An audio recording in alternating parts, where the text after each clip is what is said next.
And good afternoon, guys. This uh, is Low Vision. It's the last lecture. We're actually running low on time. For one credit class, we wanted to make it somewhat manageable compared to um, all the different things you have going on in the summer here. Uh, you have the 3 credit business management course, which is fairly in depth. You have your working, which is mandatory. So the 1 credit, I wanted to make it as chock full of interesting information and as useful as possible, but we didn't get to the lighting and we didn't get to sighted guide. So I'm going to try to fit those in other parts, and we'll help you out with that. When we meet again, I'd like to discuss it in person because they're really useful and they're not really necessary for ABO or NCLE. And many of you will never see low vision patients in the first place, but it is one of those things that I found strangely useful and illuminating when I started to get an idea. There's different ways. In the past, we had the Opticians Association of Massachusetts had a fundraiser where they had a dinner in the dark where everyone at a meeting would have a dinner, but everyone would wear a blindfold except for one person would guide them around. And that entire dinner you had to stay blindfolded. And it was actually a different perspective, and it gave you an opportunity to put yourself in other people's shoes who are visually impaired, or in that place would be no light perception. It was a different experience. And part of low vision is not just understanding what the optical devices are and the magnifiers and the telescopes and the reason, but there's more tricks, techniques, and information. And you could get an entire semester, a 2-year program on low vision. You could practice in it and still not cover all of it. But I wanted to show you some really good, not just the optical devices like we had before, but I'd like to get into the non-optical devices. So without any further ado, let's just come right into, we're going to make this our last lecture because the deadline's coming up. So you'll have one more assignment. I'll probably combine the final into the midterm. And so I'll change the grades accordingly. That will benefit you, but I wanted to make sure we got this in as well. In addition to the optical aids that we covered about telescopes, near reading, handhelds, lighted telescopes, monoculars, there are some other things that are beyond the scope of this class that you may run into in a CE or in reading. So for example, we oftentimes can have folks with hemianopsias, or we can have folks with altitudinal defects where they're missing whole halves of their vision. And oftentimes we can use press-on prism, not to give prism to put things together, but to expand field of view. And oftentimes they're a little strip up top of a little piece of a cutout Fresnel prism. And it's incredibly advanced, but it goes to show you that this is not a all-encompassing it's a 1 credit class. It was not all-encompassing. Also, we talked about magnifying with telescopes, and oftentimes you get a better image and you get magnification, but you have a decreased field of view. It turns out that some diseases like a retinitis pigmentosa or glaucoma, you actually lose field of view. It is another use to take a telescope and flip it over reverse, look at it the opposite way, and you actually get an increased field of view. Everything's smaller, but you actually get an increased field of view by using it. And that is actually a trick that some folks with peripheral vision loss use. So there's more to low vision than just readers and magnifiers. And even in the optical end of things with lenses and magnifiers and telescopes, there's still more that you can get into if you decide to pursue this as a specialty. But there's also what we call non-optical devices. And what can we do? What is a non-optical? Anything that's without quote unquote lenses, without magnifying lenses or series of lenses put together to form a telescope like our Keplerian and our Galilean. Essentially anything you can do to help a low vision patient out that isn't required to have a magnifier or telescope or magnifying glasses, I would consider to be a non-optical device. And essentially, if it helps a low vision patient get done what they want to get done, it would classify as a non-optical device. So what do they look like? One that I throw into non-optical is a video magnifier. It's not like a telescope, it's not like the glasses, but it does take an image from a camera, and it does take that image and then magnifies it and then puts it on a computer screen of sorts, ergo the term video magnifier. Sometimes they're called closed circuit televisions. If you ever see the term CCTV, closed circuit television, that's sort of an older name. But we do call them video magnifiers, and I consider video magnifiers to be in the non-optical because we're using cameras and magnification, but we're not using ophthalmic lenses to do that. We're using video. And what do they look like? Well, there's video magnifiers. It's literally nothing more than you take either a fixed or some type of a camera, and you place it on your reading or working material, and once it recovers something, you project it only magnified onto a screen to help someone with poor vision or low vision see it, visualize it, work with it better. And oftentimes you can increase the magnification, you can decrease, but they have cooler features even than just this. So again, also known as closed circuit TVs or CCTVs, and they're different types. There's some that fit on your tabletop for reading, for arts and crafts, for that type of thing, or there's some that are little handheld, no bigger than a little tablet or a little smartphone, where it'll take the camera and then whatever you're looking at, it'll magnify it so on the screen you have a larger font size. And in addition to, this is not in lieu of all of our optical devices, rather each activity that someone does may have a tool, an optical device or non-optical device to help them perform that specific activity. There is not one pair of glasses or one device or one thing that's going to work for everything, but when you are a low vision practitioner, you want to look at what they're doing, verify and prioritize, and start coming up with what do you like to do, what device or devices can I do to help you, and then go on to the next, and then go on to the next, and then train them how to use it. So a tabletop looks just like this. So you have the reading, and oftentimes it will show what's on the paper and then magnify it.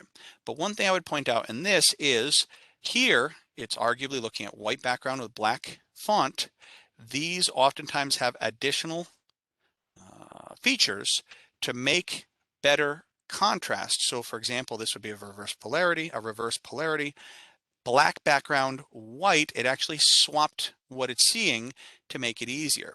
And these tabletops are fixed. It's a larger screen.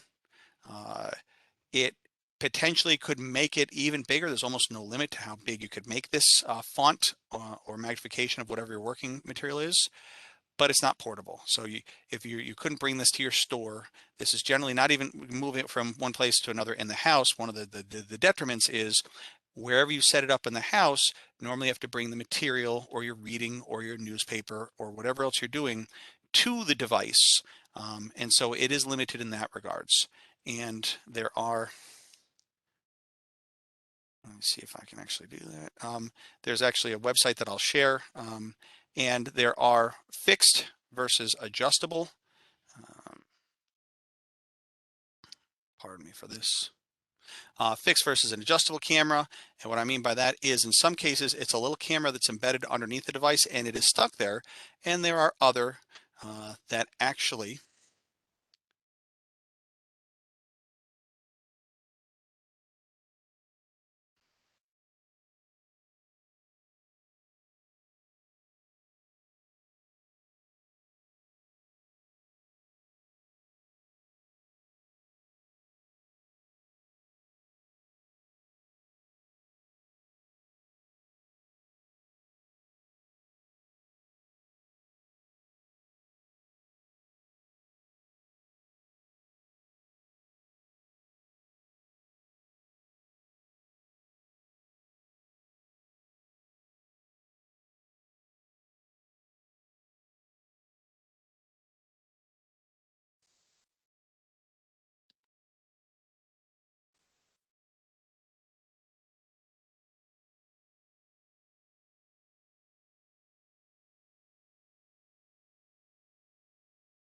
all right, sorry, I just had to find that because this is actually a link that's not working, but I typed it in. And so this would be the type of adjustable camera instead of a fixed camera.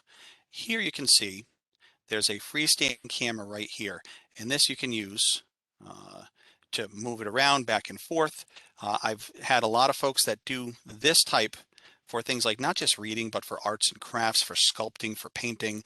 And there's a few different versions of this, and I don't recommend any one, but there's some where the camera is stuck in place underneath the TV. Other times there are actually these types of cameras. And I've seen so much, even such ones where they are cameras that you can use for distance. And I've seen those where you have this little portable camera and you can use it for school and lectures if you're in the back of the room. So someone who's low vision tends to get accommodations to sit in the front of the room. Here, if you have one of these and you can actually adjust it, point it to wherever you want, distance near, change the magnification, what have you.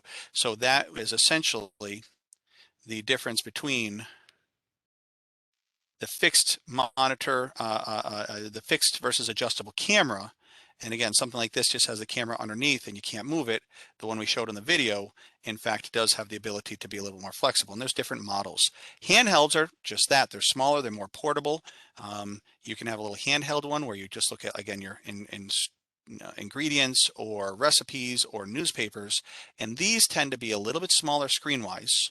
And Optilec, and there's a couple different, Eschenbach has one. Portable, but they're also a smaller screen size. So imagine if you had a huge big screen TV, you have a much larger ability to magnify. These smaller screens, if you magnify it too much, sometimes the writing, it gets a little tough.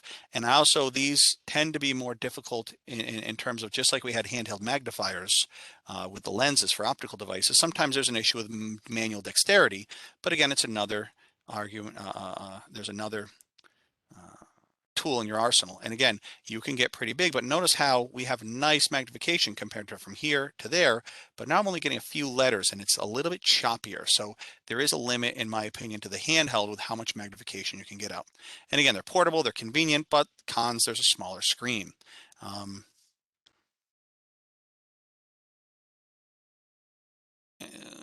I'll send that other one. So what can we do in addition to just make it bigger? Well, we can have the flexible cameras, or most of them do have what's called a reverse polarity. So if I have black writing on a white background, I don't know if any of you have tried this, but if you have a Kindle device, if you have an e-reader, it is actually very, very calming and comfortable and very good to change your setting so that it is white print on black background. It just takes the picture and reverses it.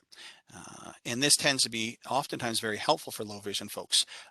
Sometimes you have different types of color deficiency because of eye diseases like my macular degeneration, like my retinal dysfunctions, where black on white may not be the best, but a different color combination, yellow on black, yellow on blue. So whatever you're reading, a lot of these have the ability to increase the contrast. And generally, we are traditionally using white paper with black print because that's how printing presses work, that's how printers work. But we can take that and make it better and increase contrast for the patient, or even change the colors. And there's a lot of different combinations, and most CCTV or most video magnifiers have this as a function. And many of the ones I've used, you can make it black on white on black, or any combination of colors. The other thing it also does is oftentimes there's a computer processor in there that you can highlight material, and we have some folks that they can see but they have difficulty, or it's tiring even with the magnification. So oftentimes they have optical character recognition, and so if you click a button, it will scan it, recognize it, translate it, change it from the optical character recognition into text, and then read it for you. And the optical character recognition is simply taking a picture of what you're looking at. And we do like to make people as independent as possible, but in some cases their vision is bad enough, or sometimes they just get tired enough where just hitting a button to have it read for you gets them to do what they need to do. So let's do this one, optical character limits. Again, the video magnifiers, there are issues with manual dexterity. Either if you have a handheld, sometimes it's a little difficult to hold it still, or quite honestly, if you have reading material on a XY sliding table underneath the camera, I have a lot of elderly folks or folks that have some types of manual dexterity where they have difficulty maneuvering the reading material. So it's not just here, give the patient a video magnifier and you're off on your own. There's a lot of training and retraining. I had one patient who was doing sculpting, and they were so used to looking down at what they did and then magnifier what they were down when they did, that when we started doing the camera and they're looking up at the camera, there was a little bit of a disconnect or a cognitive dissonance where what they're looking at versus what they're accustomed to, there's a lot of adjustment. So none of this is a magic bullet, but imagine the size and the shape. But make sure that when you're recommending these, that you take into account their manual dexterity, their eye-hand coordination, that type of thing. Again, if it's too much magnification, generally when you read, you look and you do saccades. So you look and you read about 2 or 3 words, then you move over. Your eyes don't scan smoothly. It moves, and then there's a very quick twitch, moves over, you read more, quick twitch, moves and read over. If you have lots of magnification, you're only seeing a few letters at a time. Oftentimes it is a little bit more of a slog to read through. So there is a limit. You may say, hey, I have 2200. I'll just make the reading so big, but if I'm only seeing a word or a few letters at a time, it's not conducive to reading at a speed or a level that they may be accustomed to. So there are some limits to what this can do. Again, if I'm trying to read a book and rules are, then move it down and over and try to find where I was, these don't always work. And I do find that the smaller versions are better for spot reading or spot viewing or prices or ingredients. The big ones are better for fitting more on the screen. Field of vision's reduced. Again, as the magnification goes up, you can see less at a time. See this photograph. Higher mag, just like with the magnifying devices, is not always the answer. And then that is in its own special category. So what else would I consider to be non-optical? And again, anything that helps low vision. Large print materials, books, Bibles, very large religious contingent of all types of religions here in our country and in others. Large print Bibles, religious texts are very key to some folks' very identity. Specially designed household items, I'll show you a handful of those. Reading stands. Do remember that when we had those high magnification, not telescopes, but reading single vision high plus, we had to hold it at a very specific distance. And they said one of the problems was trying to keep it still. We oftentimes can put things on a reading table and bring that up so that it's at a working distance, so it's not shaking, it's still, and it's more comfortable, and there's no fatigue. Auditory devices, we'll show you what those look like. They're things like your watch or your alarm clock that you hit a button and it will talk to you. Audio material, books on tape, Netflix audio description, Bible on tape. Actually, if you go to Vision Expo East, you can actually oftentimes see whole groups that focus on this area of eye care specifically to help your visually impaired folks. And then lighting and filters and tints in specs. The tints is and the lighting and filters and wavelengths is a very big, fancy topic. And it does sort of fit here, but I think we're going to put this in one of the further optics classes because there's more to it for general opticianry as well, not just low vision. So large print materials, what does it look like? Well, if this was my book at 4 in the morning, an hour before, look at the font. It's a little bit more italics. It's a little bit smaller. The contrast isn't there. Now, if I show you my low vision large print book, it's twice as big. It's more blocky, it's got better contrast. So all of this is going to make same book, same letters, same writing, same paragraph, same book. And this is what we were talking about in terms of the different types of magnification. This is just making the same thing bigger so it's easier for the patient, the low vision patient, to read. Again, the Bible, there's a very strong contingent, and I found that some people who are very religious, having that taken away from them can be a blow. And having a Quran, having a religious text, having a Bible that's bigger and allows them to get back into it, it can be a huge psychological boost. And again, instead of small italics close together, a lot bigger text. You need more pages to fit it, so they tend to be a little bit bulkier, but this helps out enormously. Talk about non-optical things around the household. Well, one of the things, I want you to look in your kitchen and look at your measuring spoons and cups, and oftentimes it's just a cup with a little embossing or a little elevated, and it's hard to see that, it's hard to read. Most of these have larger print for low vision specifically with bright, high contrast. So here, instead of just having something raised where it says 1 cup and it's difficult to see under the right circumstances, large, high contrast, very big. Same thing with these little teaspoons, measuring spoons, measuring cups. You can have different color for background to increase contrast. Playing cards may be the one for my older folks in the VA that I did low vision for, may be the thing that they use the most because they like, my patients at any rate were big card players. and they felt that seeing the cards was difficult. So having large print playing cards is nothing more than taking that same device and making it easier to see. Keyboards, high contrast, large letters, the black on the yellow background. And again, they still work. They still use a computer. They still game. They still program. These are just simple. It seems simple, but valuable tricks and valuable techniques to get them to use what they normally do. Take a look at yours, and oftentimes the keys are a little smaller. It's white or gray on a black background, and it's not as clear. These are larger keys, easier to see, nice high contrast, really bold letters. Pill bottles, Sunday, Monday, Tuesday, Wednesday, Thursday, Friday, Saturday. Very easy, very large, very handy. And again, what I want you to do is look at some of these devices. Look at a keyboard, look at a playing card, look at measuring cups when you get home, and look at what yours look like, and then compare them to what you have here.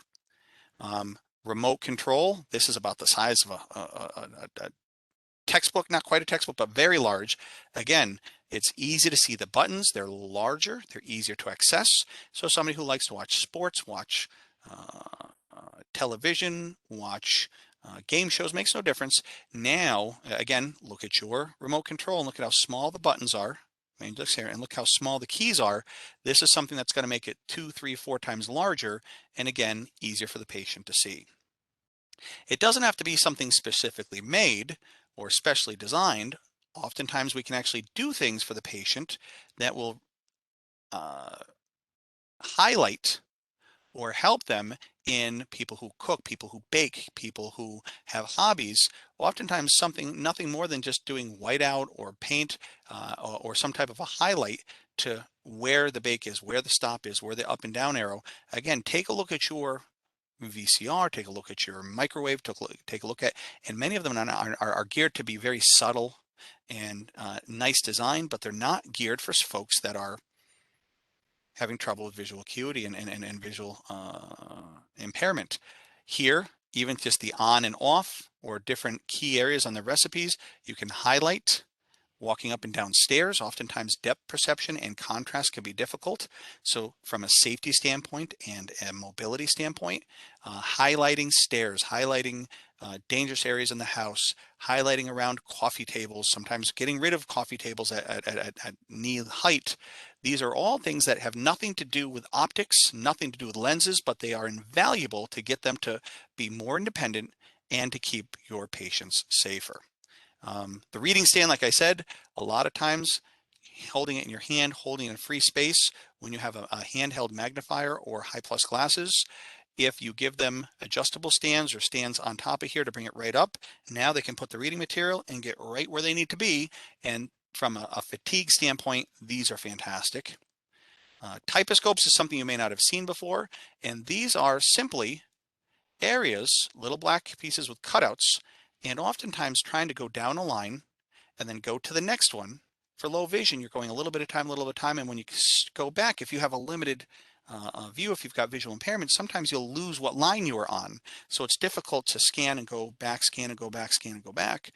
These typoscopes, what they do is they allow you to stay in a column and in a line, and it helps reading tremendously. These can be custom made for specific tasks like writing a check. If you can't see where everything is, your date, the amount that you write down, to whom it is, what the amount is, your notes, and your signature. I know many of you may not even use personal checks anymore, but some of the older demographic, this is their lifeblood, and just writing a check out can be difficult. And a typoscope is simply this little piece of plastic with a cutout, and it can be just for reading, it can be for check writing, or to be quite honest, there are other specialized ones, but this is what it's called.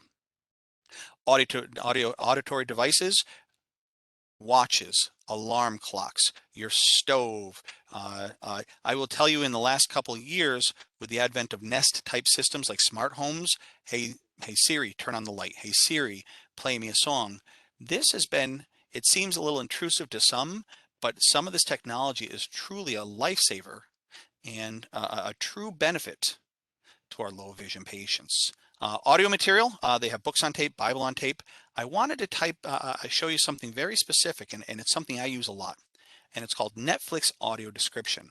And I'll go to those in a second. So here's my watch, here's my alarm clock, and both of these, when you click a button, it'll tell you it is 12:37 p.m. So now if they're having trouble seeing visually, they can hear it in an auditory way. So here's some,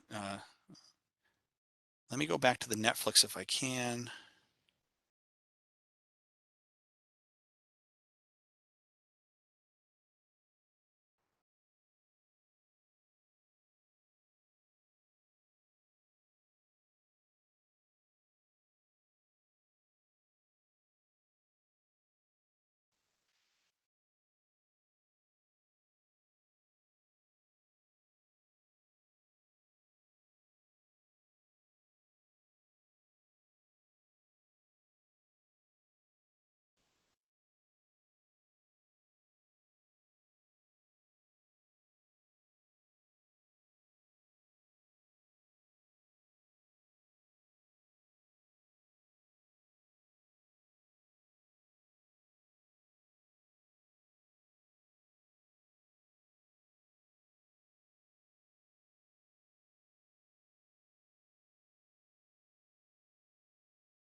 This is Arlen speaking. How can I help you?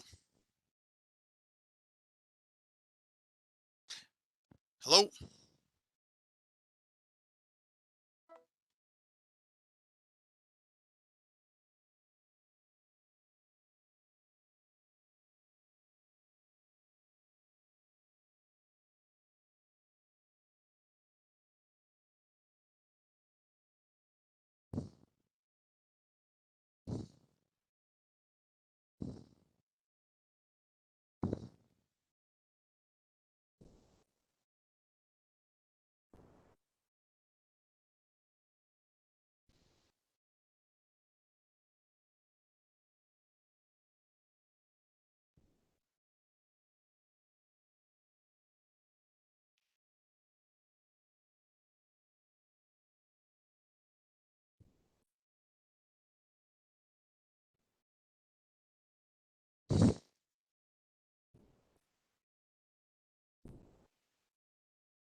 So what we'll do is let me show you the Netflix, and we'll actually open up Netflix.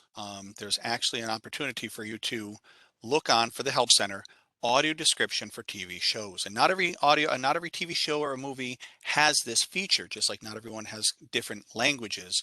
But if you click on this titles available, it'll come up with in Netflix any show, series, movie that has audio description in English. What does it look like? Well, I'm a big Peaky Blinders fan. So if you click on that, it's a little in, well, if you go down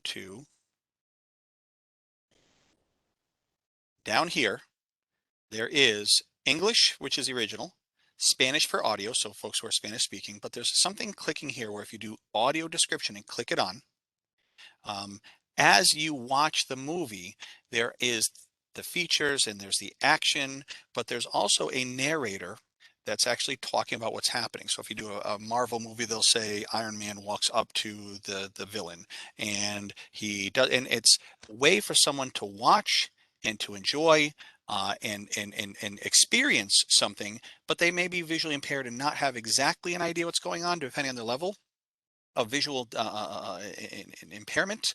But this has been a wonderful, and I would actually welcome it. Not only is it a cool way to help your low vision patients out, but I travel excessively. So I actually will sometimes start a next Netflix series, start driving if I'm going to Illinois, for example, for 15 hours, and I'll put that on in the background with the audio description. You don't watch it, and you can experience and get to watch and finish lots of different series, I think it's fantastic as a feature. So again, audio material, books on tape, Bibles on tape, Netflix audio description is a lot where people can listen to if they're not able to see as well, or in addition to whatever optical devices you have to help them out a little bit. And there are some other types of technologies. These are relatively new. There's a Be My Eyes, which is a app where you volunteer and folks who are blind can download this app. And what they'll do is they'll click on it, they'll ask for assistance, a volunteer will be paired up with them, and they will actually take their camera and simulcast or do a video call, and the sighted person on the other volunteer end will see what's going on and then auditorily, verbally describe what's going on. It could be in a museum, it could be in an area, and this is again using technology to help people who are visually impaired. And again, it's a great technology, and it's a great new, not new app, but it's been around for a bit. But it's called Be My Eyes, and this is not the everything, but these are the ideas where you can start to see how technology would help, and how the apps we have and the technology we already have in our pocket may help collaboration and help our low vision patients out. There's also, yep, and this was just the Netflix. I actually had another link for you to see Netflix, so we'll skip that one. There will be newer technology.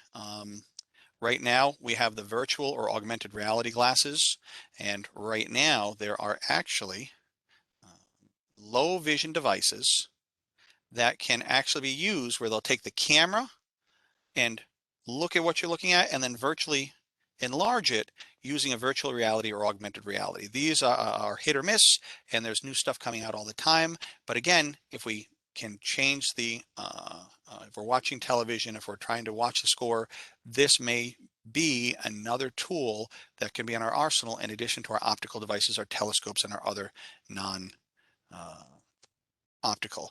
Last thing I'll go through is that there's a whole series of those, and I think that what I may have you do is look at some of the catalogs, and go through and see what you find the most interesting, because you don't know what's out there until you look, and I don't want me to say, hey, here's the ones I'm familiar with.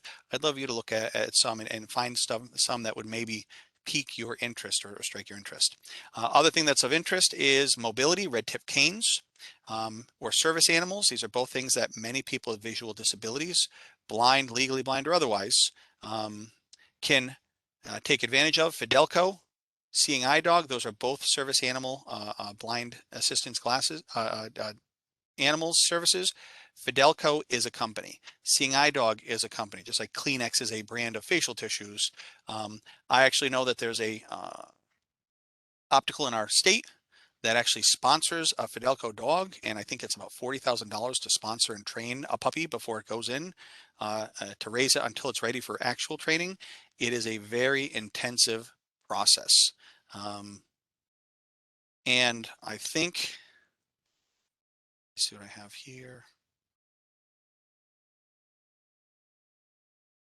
And I'll finish up with the mobility lecture. Let me just finish this up and then we'll call it a day, with the mobility and the red tripped cane.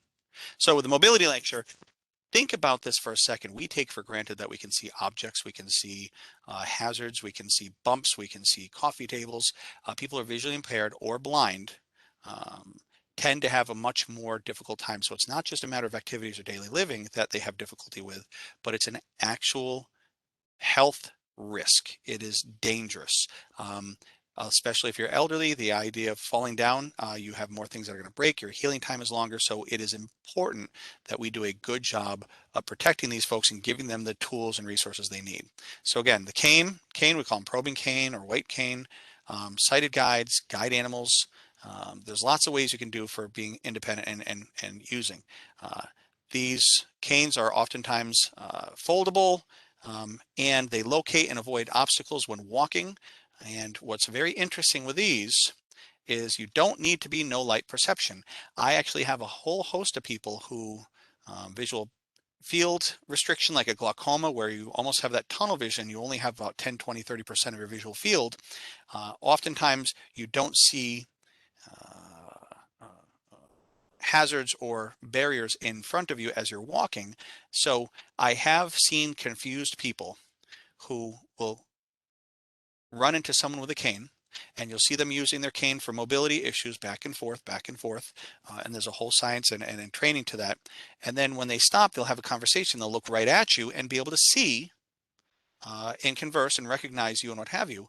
And it's a little disconcerting because the first thing most people think of is, I thought you were blind. How are you looking at me and seeing? But you all know now at this point, visual impairment does not just necessarily mean you have no light perception or even that your visual acuity is awful. It could be a substantial uh, issue with your visual field or a hemianopsia or bitemporal loss or something to that effect. And so these white cane issues, white canes could be very, very useful in keeping someone safe and adding to their level of independence. And again, a lot of practice, a lot of training, but this is actually something that should be on any low vision or occupational therapist's radar who's doing low vision. This is something I saw, and I don't know that it's official, but I have seen the fact that there are different ones. White cane with a red tip is visually impaired, legally blind. All white, totally blind. I saw one white with red stripes, indicates that the person is both visually and auditorily impaired. And again, I don't know that these are absolutely hard and fast, but be aware there are different, at least in some circles, different meanings for different types of canes. I have seen a few that they're not the traditional white and red. I've seen some that are really cool, especially for youngsters, where they're like hot colors like yellow, glow in the dark, fluorescent, contrast, safety. I actually had a video where the young lady wanted to make a splash and she loved hot pink, so that's what her looked like. And again, help with ambulation and mobility. It will help identify somebody who knows, who has a cane. You can be safely assured they have some type of visual impairment. And so you may, a lot of times they want independence, but it's always helpful to potentially ask, and this may give the opportunity for more people to recognize that somebody may need a little bit of help. Maybe give more space as you're walking down the street. Maybe people offer to help, more assistance, that type of thing. You do have high contrast if you're crossing a street and you see somebody in a bright yellow cane or a white on red. Arguably, they'll be easier to see, easier to spot, and easier to be careful around and give more. So it's a safety issue as well in terms of people recognizing. And again, there are different types. There's the rolling cane, there's the wheel, there's the pencil tip, there's the marshmallow tip. There's lots of different kinds. And again, I won't get into the specifics, but there's a whole subcategory of which canes work in which situations for which people. And in a lot of cases, it may be a personal preference or based on their particular needs. Pros, improved independence, identify as visually impaired. Cons, there's always a question that somebody's going to treat you unfairly or even treat you as if there's something wrong with you. So there's a possible stigma. Sometimes, again, we get to manual dexterity. I have some folks that their manual dexterity or other health issues make it so they have limited ability to use this. Some folks, if they become visually impaired later in life, it is sometimes harder to teach someone who's a little older the ability to use it as opposed to somebody who's a little younger and has better plasticity and ability to learn. Sighted guide, we're going to hold off on that. And normally there's a handout, but I want to work on this at some point. Maybe we'll do a workshop. And there's an actual way to do this, to offer your assistance, where to stand, how to describe, how to go through doors so they don't bump into the door jamb, how to introduce somebody to a chair. I'm going to pause on this so we won't actually do the handout for this class, but be aware this is something that if you have the opportunity, I do want you to read, because if you run into the first time you do this for someone, it can be a little disconcerting and a little intimidating. But once you do it once, twice, three times, you get the hang of it. You can be very, very helpful for folks who are visually impaired. Again, guide dogs, animals, those are fantastic. They're raised in foster homes until they're about 1.5 years. Once they're raised in a foster home, you have to give them back up, and then they start their training. And it is a very exhaustive process. And unfortunately, not all the dogs make the cut. There's some that go all the way through. They spend the time, they're trained, and they can't do it. The training's about 3 months, professional trainers, and it allows people to safe travel, lead around objects, train for jobs that you often see in the airport. It'll say, please don't pet me. Very professional. They're trained to avoid distractions. They're trained to protect folks and not walk out in front of cars. It is a truly, it's like having your own personal assistant, but in the form of a canine. And it is not just somebody to help you around. They are truly and amazingly well trained. Um, and again, they're trained to listen to not listen when appropriate. If you're saying, "Hey, let's go," and it's a busy intersection, they're trained not to walk in front of a bus. Um, so at any event, I wanted to end there because hopefully this will give you a basic idea because we talked about, let me unshare. Um, Hopefully this has given you a little bit of an idea of, we talked about anatomy and physiology, what could go wrong, what types of low vision there are, what constitutes low vision, a lot about visual acuity, which we had to throw in because it should have been earlier in the semester, or earlier in the curriculum, but now you have a better idea of what constitutes 20/20 vision.